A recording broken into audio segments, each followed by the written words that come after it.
Things tend to happen to me first because I'm usually the one willing to try something new first. And I hope I'm not the canary in the coal mine.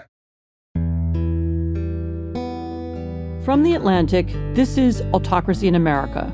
I'm Anne Applebaum. In this new season, I'm asking how the Trump White House is rewriting the rules of U.S. politics and talking to Americans whose lives have been changed as a result. Today's episode: cryptocurrency and the crypto oligarchs whose campaign to prevent any regulation of their industry is corrupting the American economy as well as American politics. Donald Trump was once skeptical of the crypto industry. Bitcoin, he once said, seems like a scam. But since his inauguration, Trump and his family have turned 180 degrees and made hundreds of millions of dollars from their own crypto company, World Liberty Financial. At the same time, Trump has deregulated the crypto industry, making life easier for the oligarchs who run it and potentially allowing them to harm thousands of ordinary consumers. Brandon LaRoque is one of those people, a victim of what he says was a hack involving a crypto coin called XRP. My name is Brandon LaRoque. I'm from Raleigh, North Carolina. I'm an Eagle Scout. I'm a veteran. And for the past 21 years, I ran a bar, and my wife and I ran it together. It's called the Goat Bar in Raleigh. The bar was our baby.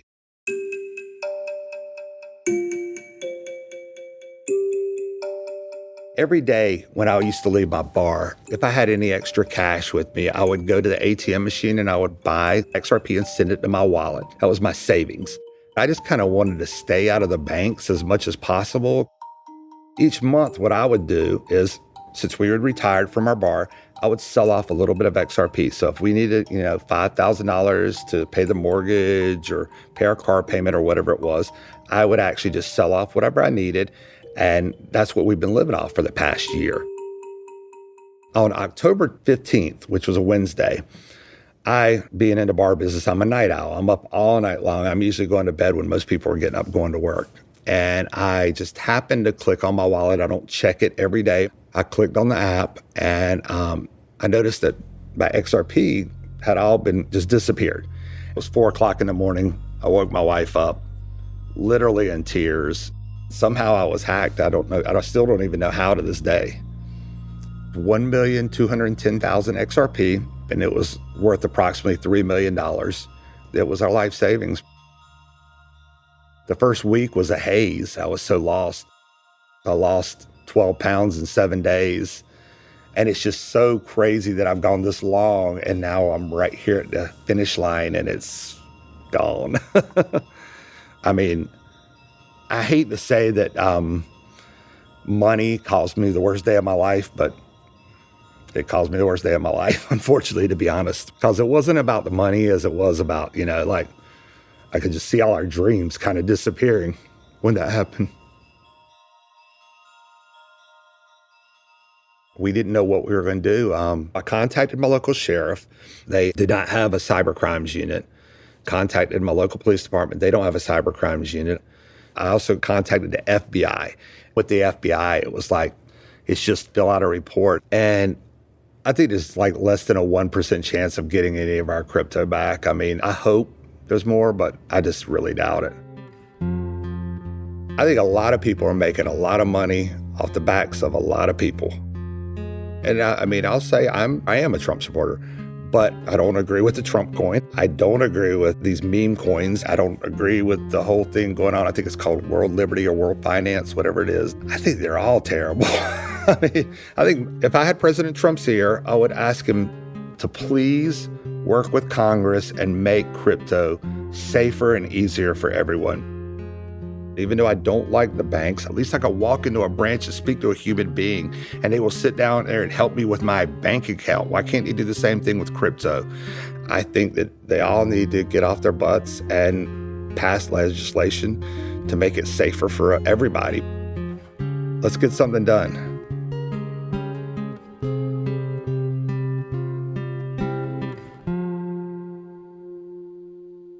I think there's a lot of damage that can potentially happen to everyday people through crypto. Molly White is a software engineer and researcher. She writes the newsletter Citation Needed, which focuses on the crypto industry and the intersections between finance and tech. Molly, for listeners who aren't steeped in finance or who are just unfamiliar, how do you describe what crypto is and how do you explain how it's different from traditional banking? Well, crypto is really a form of a digital asset. So there's no paper currency. Broadly speaking, people are not using crypto for buying their groceries or paying their rent or those types of things. Most people buy and sell them for speculative purposes. Speculative purposes meaning they invest in it and they hope the price will go up. Correct. And how can unregulated crypto hurt ordinary consumers? So there is the risk when it comes to the asset itself, in the sense that these assets are highly volatile. Many of them, you don't know who has created the asset. You don't know who is running the business. You don't know their credibility or their background. They aren't required to disclose it under the current regulatory regime. There have been many, many cryptocurrencies that are known as rug pulls, where essentially the creators of these assets inflate the price artificially and then sell all their tokens, profiting immensely themselves, but at the expense of everyone they convinced to purchase the tokens. There is very little regulation preventing that type of activity, whereas you would expect that activity to be quickly shut down in more regulated ends of the financial system.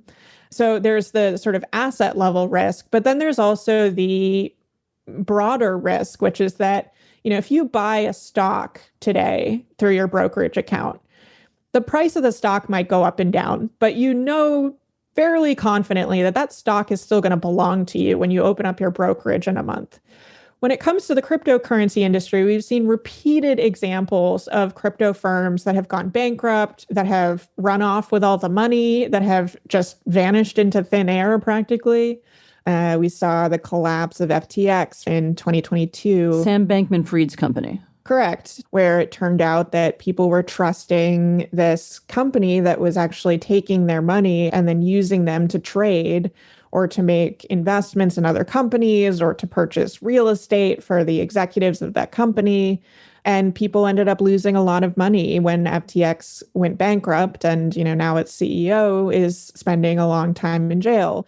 And I think a lot of people don't understand that there is very little protection against that type of activity. Especially in the United States, I think we've all become very comfortable with banks or regulated financial institutions where, there is some degree of oversight, where you expect that, a company is not going to just run off with all your money without any recourse. Or, if your bank fails, you expect that you don't have to worry about your deposits because they are insured up to a fairly large amount.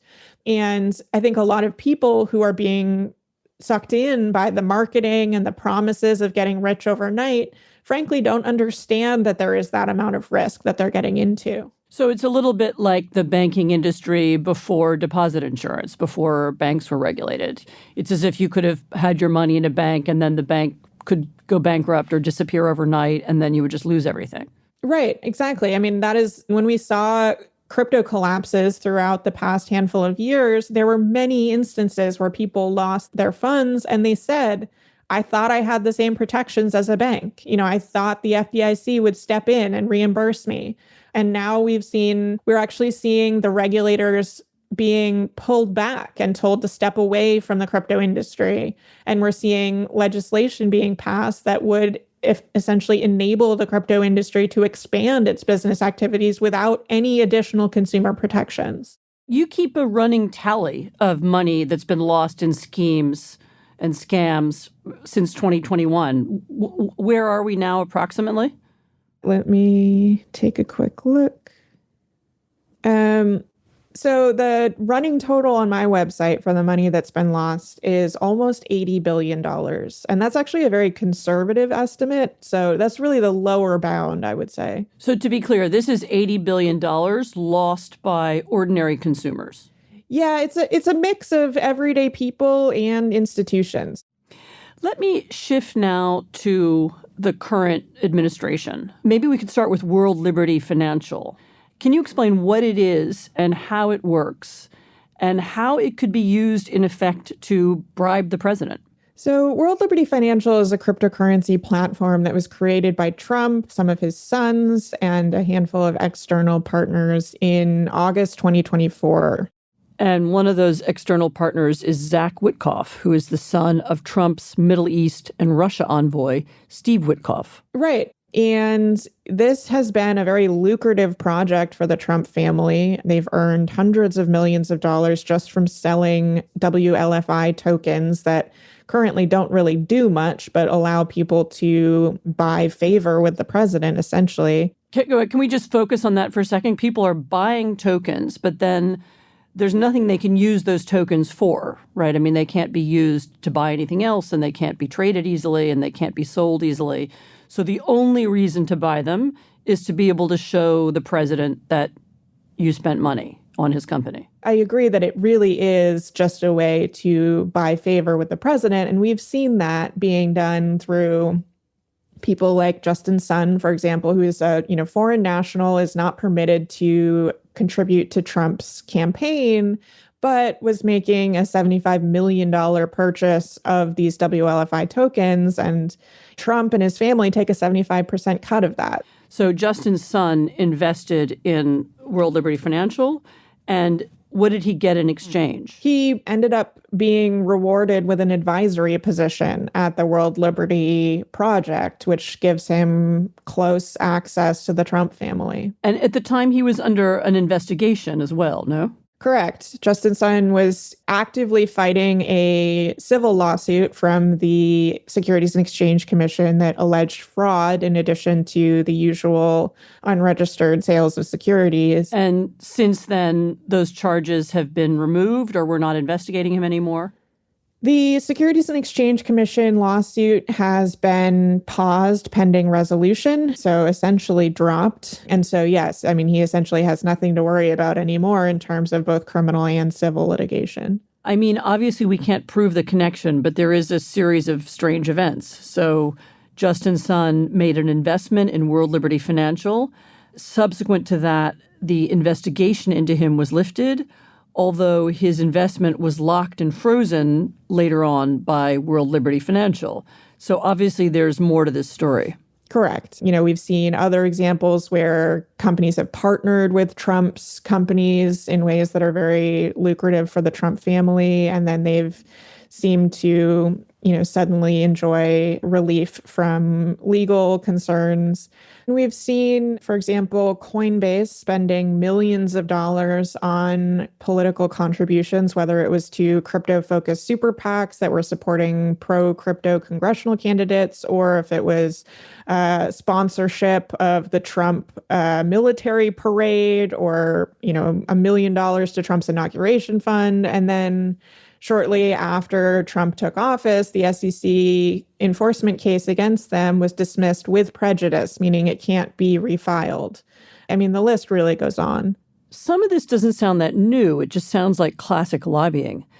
The difference, it seems to me, though, is both in the scale, in the amounts of money being thrown around, in the fact that people seem to be paying to get rid of their legal problems.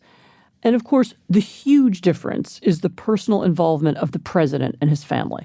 They are involved in almost every aspect of the crypto industry at this point.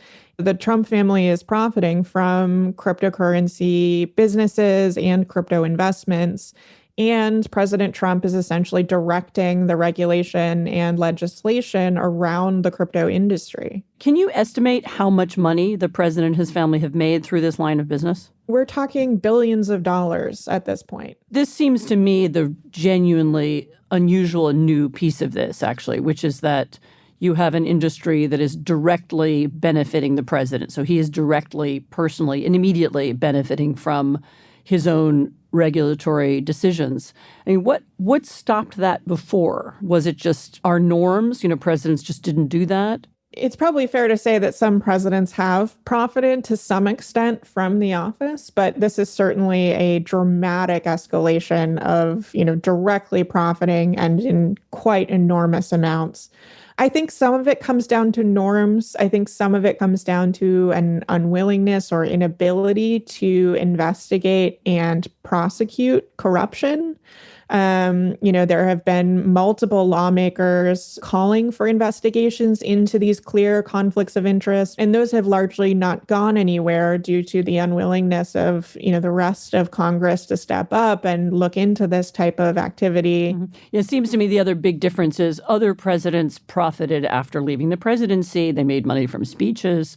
But I can't think of, in modern times, at least, of a president who has earned this kind of money this fast while in office. That's absolutely correct. We've been talking about the tangled web of the crypto world and how Trump and his family have personally benefited. But it feels like hardly anyone is talking about how this new source of money, billions of dollars, is also giving the presidency new levels of autonomy and power. It's sort of a chicken and an egg question. To what extent has the authoritarianism enabled the policies that have allowed him to acquire so much cryptocurrency, and then the other way around? That's after the break.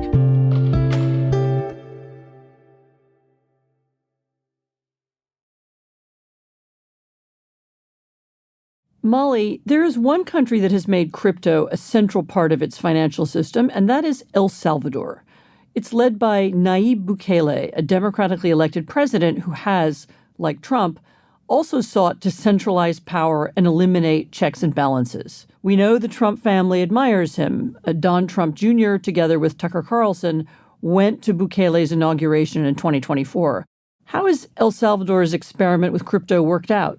Yeah, so El Salvador took a very similar approach, frankly, to Bitcoin a number of years ago, where the president essentially unilaterally determined that they were going to create this national fund of Bitcoin. They were going to take money belonging to the country and put it into purchasing Bitcoin. This was not something that was particularly popular among the populace, but it was sort of a unilateral decision by Bukele to sort of foist Bitcoin upon the everyday people in El Salvador who were told to download crypto wallets. Businesses were instructed to begin accepting Bitcoin in their day-to-day operations. And it was ultimately not very beneficial to Salvadoran people. This was government money that could have been used in much more socially beneficial ways that was instead being stockpiled away in crypto investments. There were technical problems with the Bitcoin wallet and the rollout that resulted in people's assets being stolen from them. It was, frankly, fairly disastrous. And so, it was a very challenging time for El Salvador. So it's not as if El Salvador has created this beautiful model that we can just follow. Well, it sort of seems like Trump and his family have been emulating El Salvador in many ways. But, El Salvador is not a great example of, I think where this country should be going. But it, unfortunately has strong parallels to Trump, where the president has consolidated power in very alarming ways. He, runs the government in a fairly authoritarian way, and he has gone all in on crypto. Moving back to the United States, how would you describe the Trump administration's regulatory approach in this second term? Well, the strategy so far has been to completely defang financial regulators. There have been executive orders instructing the SEC and CFTC to essentially back off from the cryptocurrency industry and the Department of Justice as well. And the people that the Trump administration has been installing at regulators and in these other agencies have largely been coming from the cryptocurrency industry. We've seen, essentially this revolving door happening where many of the people now in charge of regulating the cryptocurrency industry have very direct ties to that industry. Let me shift now to ask you about the idea of a cryptocurrency reserve, a Bitcoin strategic reserve, or having crypto be part of the deeper bones of the U.S. financial system. Walk us through what that proposal is and how it would work, and then I'll ask you about how it could go wrong. So the Bitcoin strategic reserve and the digital asset stockpile were created with sort of an executive order that takes a pile of crypto assets that were already being held by the U.S. government and pledges to continue to hold them rather than sell them. And so the US government actually holds a fairly substantial amount of cryptocurrencies, largely that were seized as a result of law enforcement activity. So, for example, if there's a criminal case against online drug marketplace or something like that, and they shut that down, they seize the crypto assets. Once that case is finished in court, those assets are forfeited to the government. That means that the government essentially has them in their government crypto wallet, and historically they have sold them off. But now the idea is that the government will actually hold those assets in kind and essentially hope to profit from increases in, for example, Bitcoin price. And how could this be damaging? I mean, what's wrong with doing that? Well, it's essentially the U.S. government engaging in crypto speculation. These are assets that historically would have gone towards funding various treasury activities. Now they're being held in reserve. And it's unclear under what circumstances that those assets will be, used for normal government purposes. It also, we're seeing various members of the government, including people who are very active in defining crypto policy, talking about trying to find ways to add to those holdings by purchasing crypto assets. We saw this sort of mad scramble when Trump was talking about creating this executive order from various crypto companies that wanted their crypto assets included in this stockpile as well, because they understood that this would be both an endorsement of their crypto assets and would drive demand. And would this also not give the president access to funds or to money that he could spend as he wants, money that hasn't been allocated by Congress? I think that's a very serious question. There is not the type of congressional oversight when it comes to spending these types of alternative funds.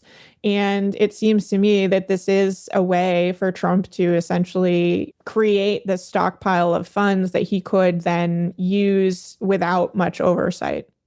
So he would have sort of his own slush fund. That's how it seems to me, yes. Mm-hmm. Can you describe the involvement of the crypto industry in the 2024 elections?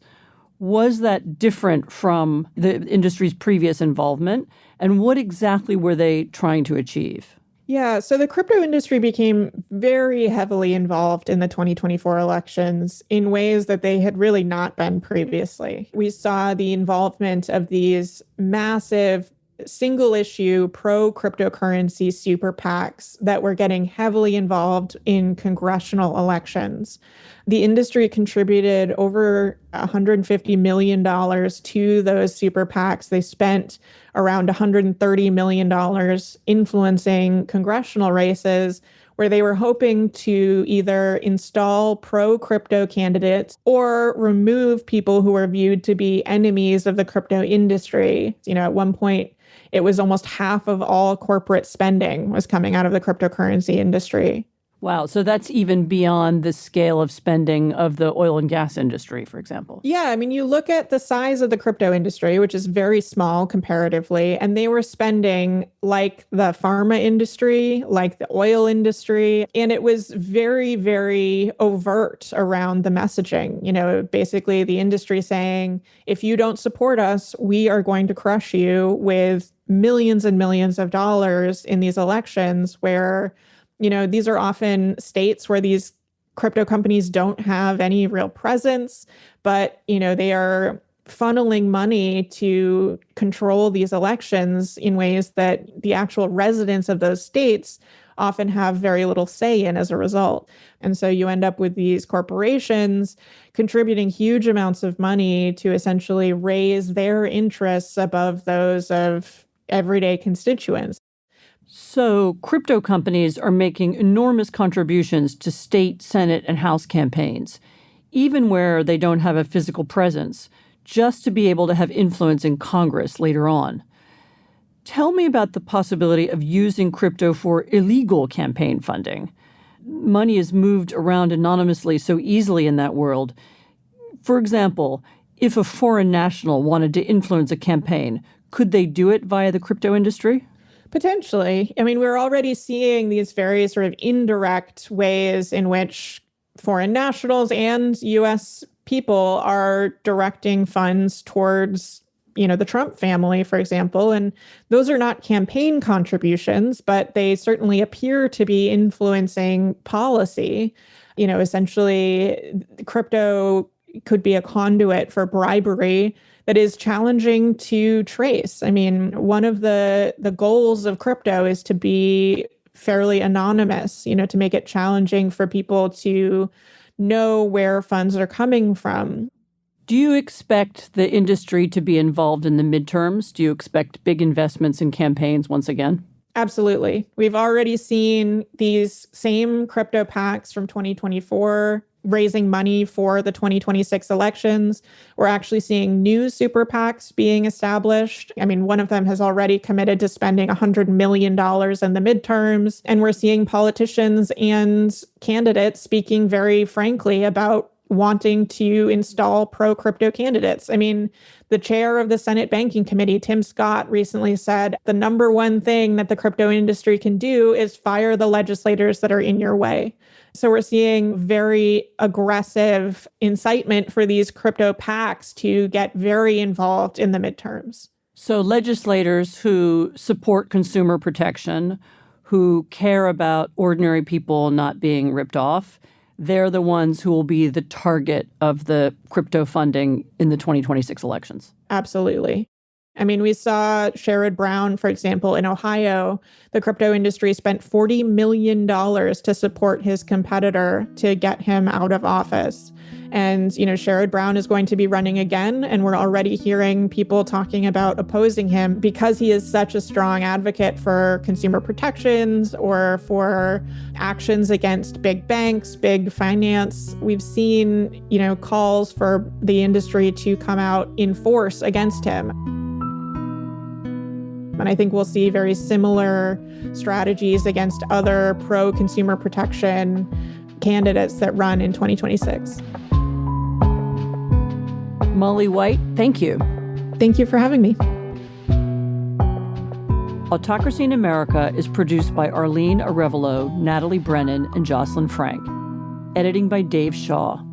Rob Smirciak engineered and provided original music. Fact-checking by Anna Alvarado and Sam Fentress. Claudine Abaid is the executive producer of Atlantic Audio, and Andrea Valdez is our managing editor. I'm Anne Applebaum. Next time on Autocracy in America. In the 50 years I've been doing research, I've never heard of the government cutting off research funding across the board. It's shocking and demoralizing to have to deal with this. In 2025, unexpected freezes to federal funding created chaos for thousands of labs, research projects, and experimental teams. What does this assault on science have to do with the health of our democracy? That's next time. If you want to listen to the whole series, all 5 episodes are available to Atlantic